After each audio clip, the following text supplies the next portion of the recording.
Top 5 things UCF must do to win the Big 12. Before I get to this, I'm going to shout out our internet partners at UPN, turbocharged by Unite Private Networks. Was that the one I picked up, the turbocharged? Oh, yeah. I think I did. Yeah, we worked it. That was good. That was good brainstorming session because I had no idea how to say that other than a way everybody says other things. So Unite Private Networks, we're not buffering.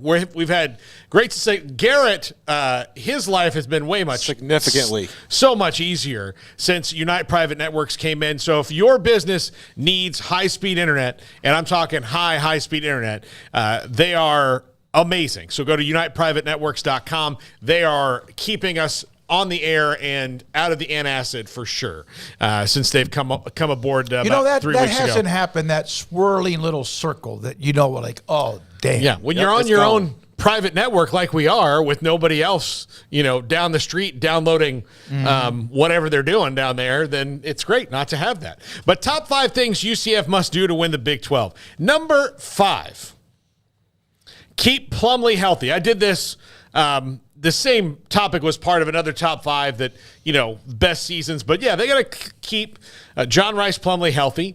He is going to be their big X factor in making the biggest jump in the year of getting into this conference. If he's not, and look, I'm sure they're confident in their backup, but he's a special player, and UCF and Houston and Cincinnati and BYU need to make sure that all their special players stay healthy and being special for 12 games if they want a chance to win the league. Yeah, I mean, they don't have a ton of experience behind him. This is not like last year, where you had, Mikey Keene, available, and he got a lot of the snaps. So I don't know who their next man up right away is, but I know they've got, some redshirt freshmen, like that type of, gathering of guys that could spell Plumlee. And if I'm missing somebody obvious, then by all means, Knights fans, let me know in the comments. But regardless, if Plumlee goes down, I don't know, if they've got anybody back there ready to go that just keeps the ship upright no matter who's in that room. So he's very important. He's their face. He's the guy who's going to be the motor and the engine for them. And he's an awfully dangerous playmaker in a good kind of way at times, but also has injury concerns that you have to be, aware of and be ready for. So hopefully they planned accordingly just in the case that he is out. But hopefully, most of all, he's not hurt at all, and he can go out there and just have a big banner year in the first season of the Big 12 because he's a fun player to watch, and he can help them win some games. Number 4. Find some depth. Look, this is going to be and I'm not saying they don't have some, but they're going to have to find some that they didn't maybe even know that they had because the attrition in the Big 12 is going to be worse than it is in the AAC. Just a fact of life of moving into the Power 5. You're going to have guys step up that you did not expect, and the teams that win are the ones that have the depth that can overcome those things. So we don't know where UCF is right now depth-wise as they head into the Big 12 because they don't really probably have a great grasp on that because they've got to see themselves get through a season. But if they want to win the Big 12, they're going to have to find some depth in some places they maybe didn't know they had it.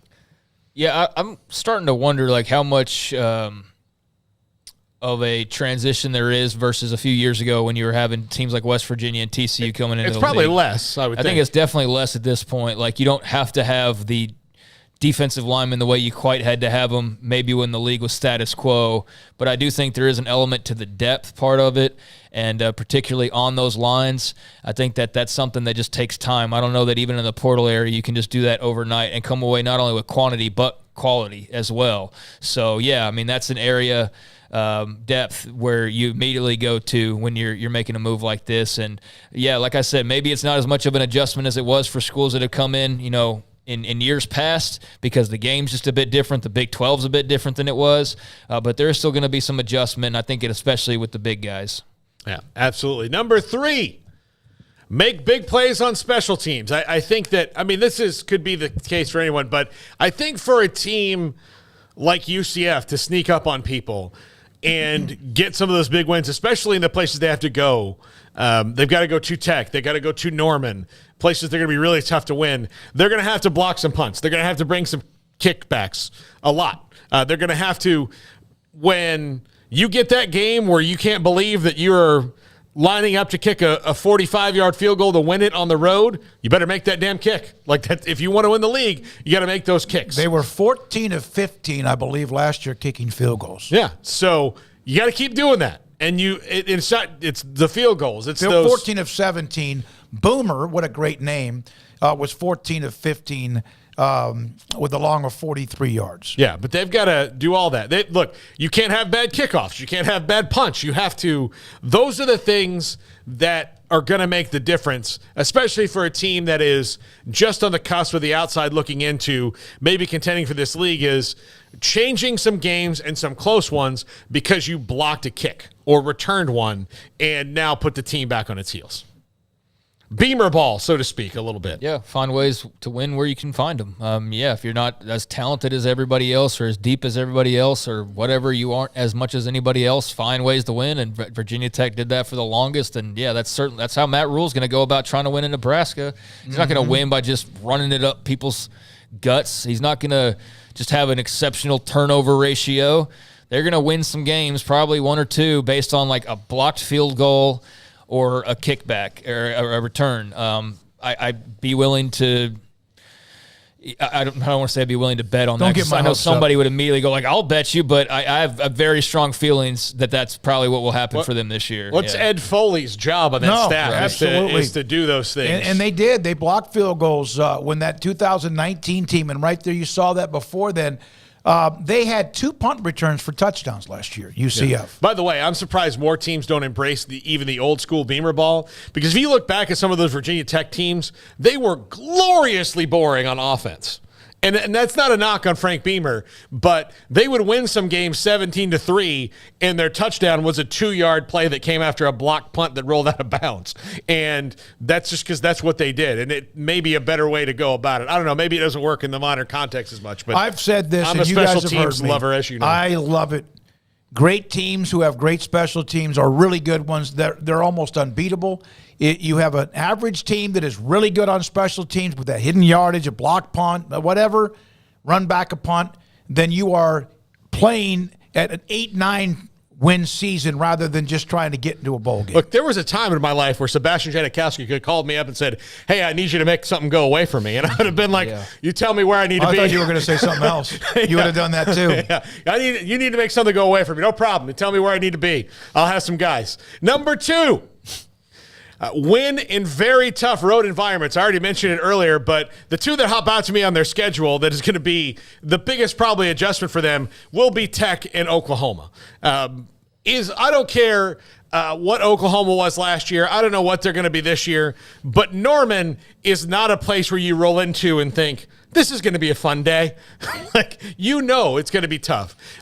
Texas Tech is it's always been a tough place to play, but now people kind of know about it, and now the fans have embraced the fact that people know about it. And it's a pride factor. Well, they also, look, if I'm on the road and I'm paying tickets to come to the show, I want to hear the band play all the hit songs. Mm-hmm. And the Texas Tech fans' hit songs are Tortillas Everywhere and Loud and Crazy, especially if that game winds up at night. You never know what's going to happen in Lubbock. It's a really, really tough road environment.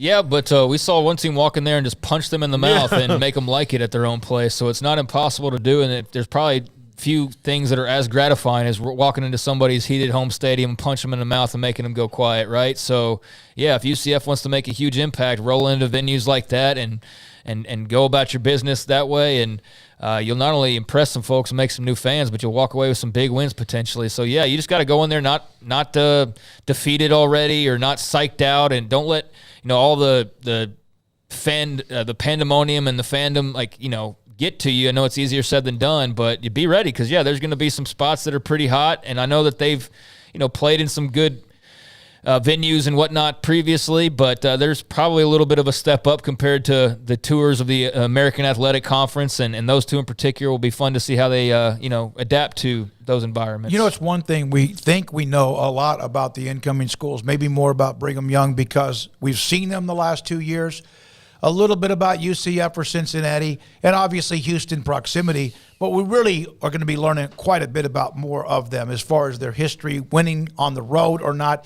UCF last year lost, 5 games. They lost at home to Louisville. They lost at East Carolina. They lost against Navy, which was shocking. And then also they lost in the bowl game against Duke. So they had the one bad loss on the road to East Carolina. They were beaten 34-13. And number one, withstand the beating of the schedule. You will not have, I mean, look, Craig made the point earlier, and it's very valid and true that it's probably not as hard as it used to be, but you are transitioning to a conference that you are not going to have the same kind of, we can have a, three-quarter zombie walkthrough of this game and then turn it on and win at the end. That's not the case as you're moving in. And that's the case. This is probably going to be on all four of the incoming teams. Look, you've got to withstand the beating of the schedule. That's true for all the teams that are in it, but it's new for the teams that are coming into the league of this is your week-to-week schedule, on and on and on and on. So you can't have one of those things where nothing's working and you're kind of working through it, but the team you're playing is, Well, all right. In 2017, when they ran the table, they played one ranked team. They played Memphis and they played Auburn and won both those games to end up the year. In 2000, and this is not any way a direct shot at UCF, but I'm looking against ranked teams, and the Big 12 is always going to have 3 to 5 teams ranked. In 2018, they had one team, Cincinnati, until they played LSU. So the number of ranked teams, they have not had many of them on their schedule. In 2019, they did not play a single ranked team. It's not their fault. Some teams just didn't have a very good year to get ranked, but they're going to most likely play 3 to 5 teams that are ranked this year within the Big 12 schedule. Yeah, absolutely.